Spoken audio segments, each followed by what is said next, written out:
Bom dia, boa tarde ou boa noite, sejam bem-vindos a mais um vídeo do canal. Eu sou Cleiton Moore e eu vou falar hoje mais uma vez sobre os dinossauros. Mas dessa vez eu vou falar, na verdade, sobre os períodos históricos, né? Eu não vou falar sobre a Era Mesozoica e falar um pouco de como era a ambientação, quais eram os seres vivos, como aconteceu, enfim, dar um resumo aqui geral daquela era. Então vamos lá. Vê só. Eu vou começar pelo Triássico, mas eu pretendo fazer do Jurássico e do Cretáceo também. Então, vamos começar na ordem geológica, né? Primeiramente, a Era é Mesozoica e os períodos são Triássico, Jurássico e Cretáceo. Como é que a gente diz que começou o Triássico? Bem, o Triássico ele começou depois de um tempo de... Ele veio do Permiano, né? Na verdade, a Pangeia começou a se formou de fato lá no Permiano, no período Permiano, que é antes da Era Mesozoica, né? Que ela era Paleozoica, é isso mesmo, a Era Paleozoica. Ele começou a ele se formou lá, a Pangeia se formou lá, né? O grande continente, que é a Pangeia, coberto pela Ponta Laça, que é o Oceano Único, outro oceano, enfim, foi formado lá no Permiano e tinha acontecido erupções vulcânicas globais. Na verdade, ela começou em lugares que hoje são mais ou menos ali o Nordeste europeu, o Leste europeu. Lembre-se que eu não estou falando sobre a localização da Pangeia, né? A Pangeia está aqui com esse formato, mais ou menos. Eu estou falando do Nordeste necessariamente dela, mas eu estou falando pela região que hoje a gente entende como Leste europeu, né? Por ali, pelaquela região, Leste e Nordeste europeu. Mais ou menos por ali começou a umas erupções vulcânicas, só que nessa época ainda não tinham muitos vulcões, então eram basicamente rachaduras que ficavam expelindo magma ali, ó, por muito tempo. E esse magma ia queimando aquele mar de lava, ia queimando tudo, ia matando muita coisa, ao mesmo tempo que ia eliminando muitos gases, e esses gases iam ficando na atmosfera, ia matando alguma coisa, cobrindo o solo, cobrindo o céu, e fazendo com que o solo não se esquentasse e matando, enfim, uma catástrofe global ocasionada por muita erupção vulcânica, né? Muita atividade de vulcanismo. E aí, quando se passa essa catástrofe, se passa o que a gente considera do Permiano para o Triássico, e aí inicia o Triássico, cerca de 250 milhões de anos atrás. Alguns falam que 252 milhões de anos, alguns falam que 251, alguns arredondam para 250, mas enfim, ali naquela faixa é que se considera que começou o Triássico, que de acordo com o estudo geológico, é basicamente nas camadas que começam a mudar a estrutura do solo, né? Que as análises geológicas são feitas com corte no solo, né? E para cada mudança de composição do solo é considerado uma mudança de período geológico. E aí esses períodos são agrupados em eras, né? Como a era Mesozoica, que é a que eu estou falando, que é justamente que é dividida nos períodos Triássicos, Jurássico e Cretáceo, né? Enfim, voltando aí ao Triássico, o que a gente tinha? A gente tinha muito caos, muito desespero logo no começo e tudo mais, e a Pangeia trouxe muitos problemas juntamente com essa catástrofe global, ela trouxe muitos problemas para os animais se adaptarem, né? Porque algumas regiões mais próximas do centro daquele continente era muito seca, ela sofria a continentalidade, que é o que? De dia faz muito calor e de noite faz muito frio. Basicamente como um deserto.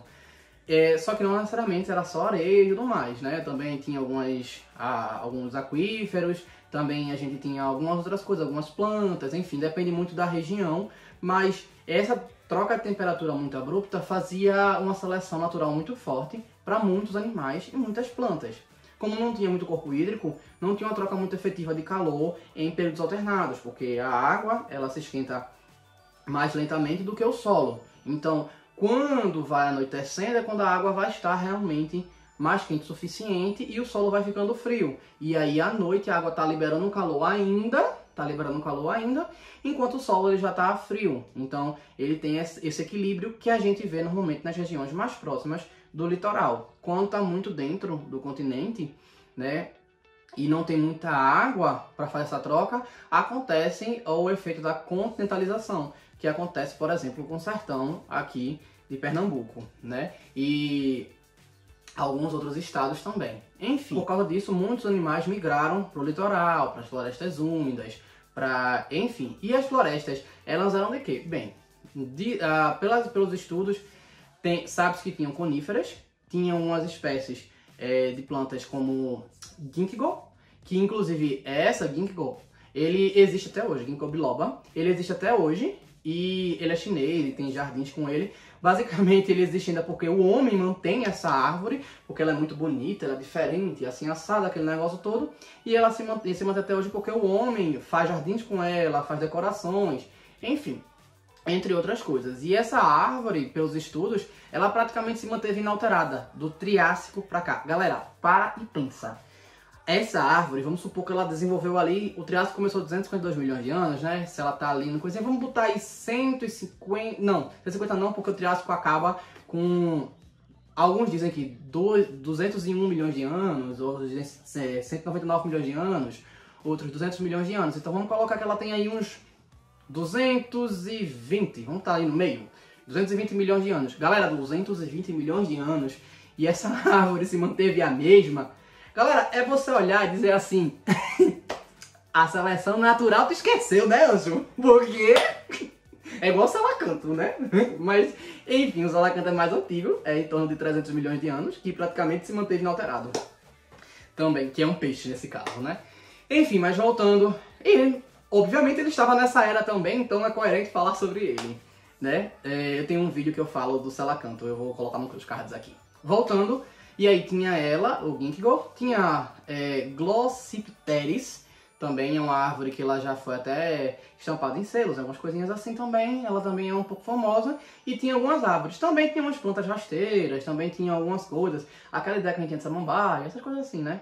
Samambaia tem nessa época, eu acho que o Triássico já tinha samambaia mesmo. Essa agora eu tô na dúvida, mas eu acredito que já tinha o precursor da samambaia. Era já? Poxa, eu lembro de ter visto uma imagem ontem, quando eu tava estudando pra isso, e eu acho que a samambaia já tinha, se eu não me engano a samambaia é do Siluriano, ou é do Devoniano, é bem antiga. E tinha esse ambiente. E aí quais eram os animais que eram grandes, desenvolvidos nessa época e tudo mais? A gente tem a classe o grupo dos arcossauros. Os arcossauros, eles são um grupo, eles foram um grupo no caso, que deram origem a duas vertentes grandes. Os Pseudosúquias, né, toda a classificação que veio a se formar e transformar em crocodilo e jacarés e gaviais, né, os crocodilianos. E a outra parte que deu origem ao dinossauromorfo. Então a gente tinha os arcossauros como um grupo abundante na época, e eles se dividiram nesses dois grupos. A gente tinha os Pseudosúquias e a gente tinha os dinossauромorfos, né? E ali a gente tinha esse desenvolvimento entre eles. Qual era o mais abundante? O mais abundante era os Pseudosúquias. Os Pseudosúquias, eles tinham uma variedade grande e eles normalmente eram predadores de topo e habitavam na parte da água, né? Eles ficavam próximos à água, como a gente tem os crocodilos, né? Então, muitos animais eles sofreram seleção natural por causa disso. Tipo, eles iam se alimentar, eles iam beber aquela água no lugar e aí os Pseudosúquias, crau, já era bebê. E aí, por causa disso, eles tiveram que migrar para muitos lugares porque eles estavam sofrendo essa predação, né? Era uma seleção natural de toda forma. Eles não tinham muito para onde ir, muitos morriam no meio do caminho por tempestades de areia ou qualquer coisa desse tipo, e eram acabando sendo soterrados e morriam, e é isto, galera. E eles sofriam muito a seleção natural.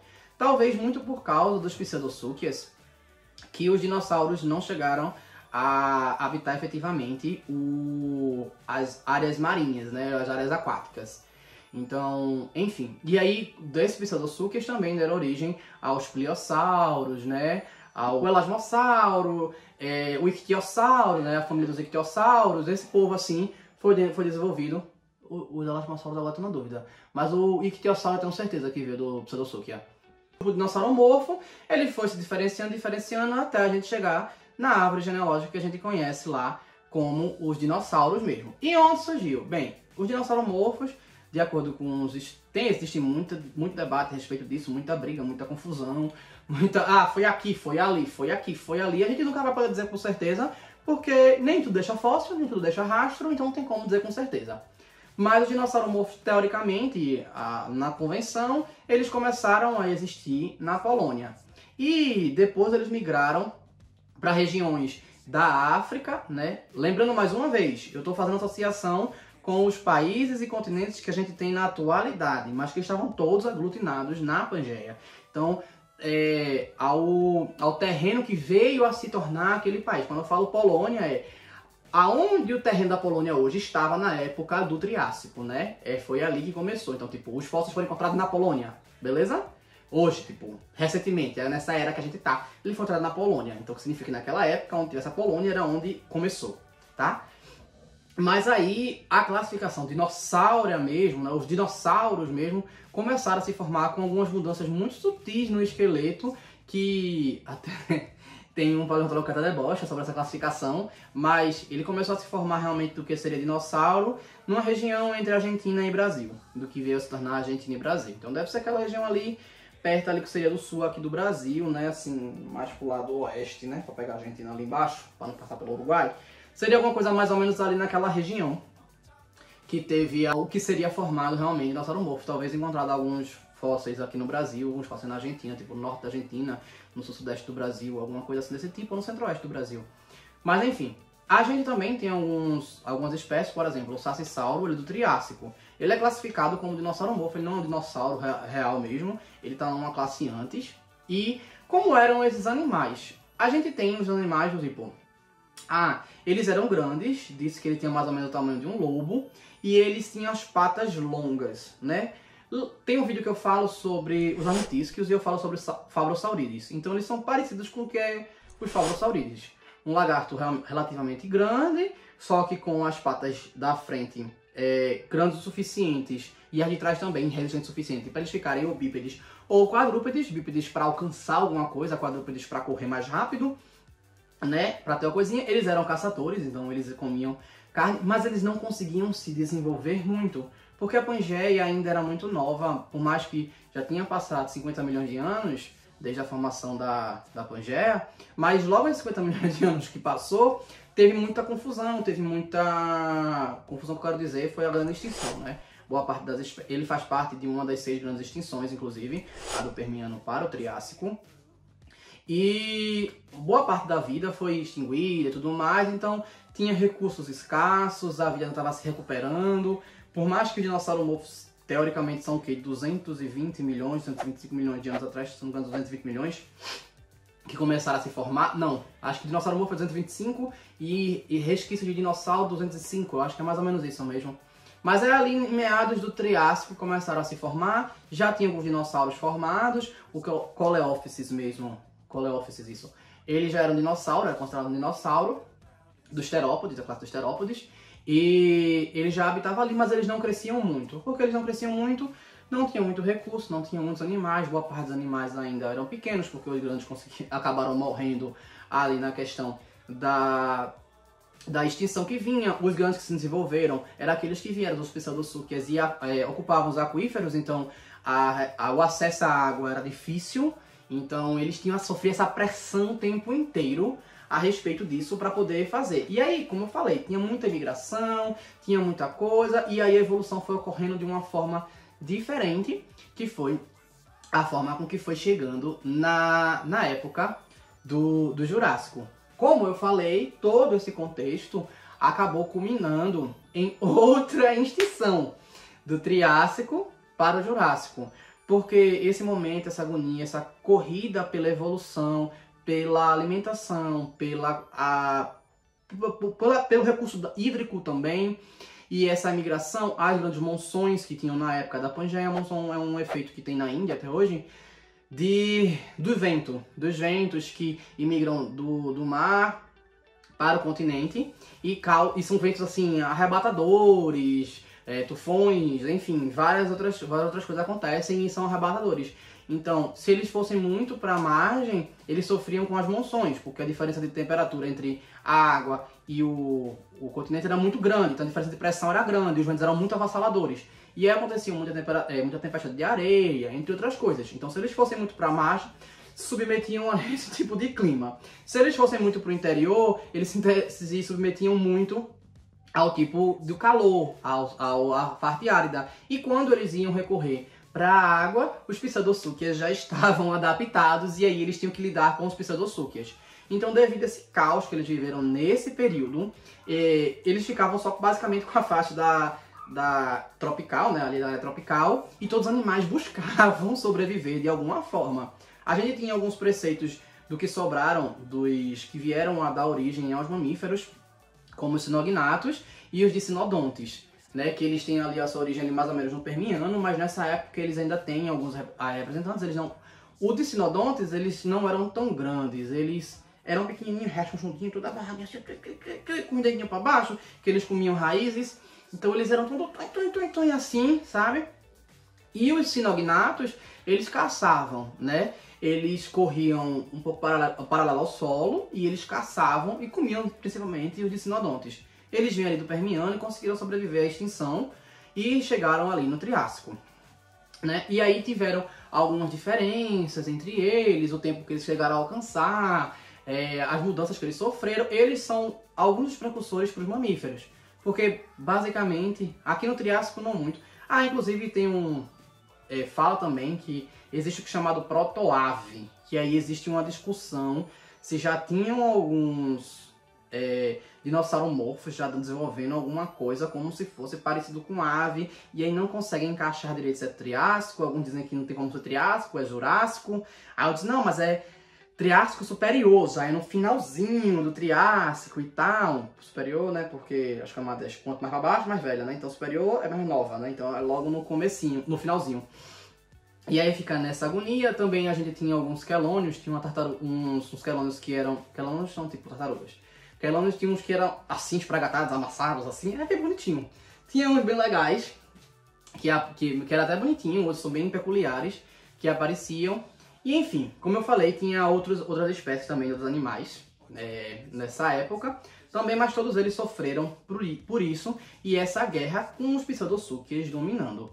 E aí foi essa grande seletividade e esse caos. Fala-se que a extinção do Triássico para o Jurássico pode ter sido por alteração climática, pode ter sido simplesmente efeito da Pangeia em si, pode ter sido essa seleção natural, ou a gente pode considerar, pelo caos que deu para descrever, que era tudo, né?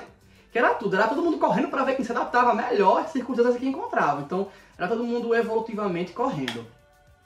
Gente, esse vídeo eu devia ter falado no meio de novo, porque esse vídeo é muito denso. Pra vocês curtirem, comentarem, compartilharem, mas eu acabei não falando. Então, se gostaram do vídeo, curta, comentem, compartilhem. Esse vídeo ficou, assim, super denso, mas eu espero muito que vocês tenham gostado. Como eu falei, ainda vou trazer o Jurássico e o Cretáceo, pelo menos, pra gente poder revisar um pouquinho, que eu acho legal essa ideia de trazer citação para cada época. Até pra gente se situar, tipo, quais dinossauros tinham em cada época, porque muita gente fala, não, mas o Tiranossauro Rex, aí você faz, o Tiranossauro Rex tava ali junto com fulano, às vezes o fulano não tá. O Tiranossauro Rex foi bem mais pra frente e o outro foi muito mais pra trás. E por aí vai, sabe? Enfim, mais uma vez, eu espero que tenham gostado. Então curtam, comentem, compartilhem e se inscrevam no canal. Comentem também, por favor. Escrevam Sacisauro ou Coleópsis aqui embaixo nos comentários, que eu dou um like. Valeu!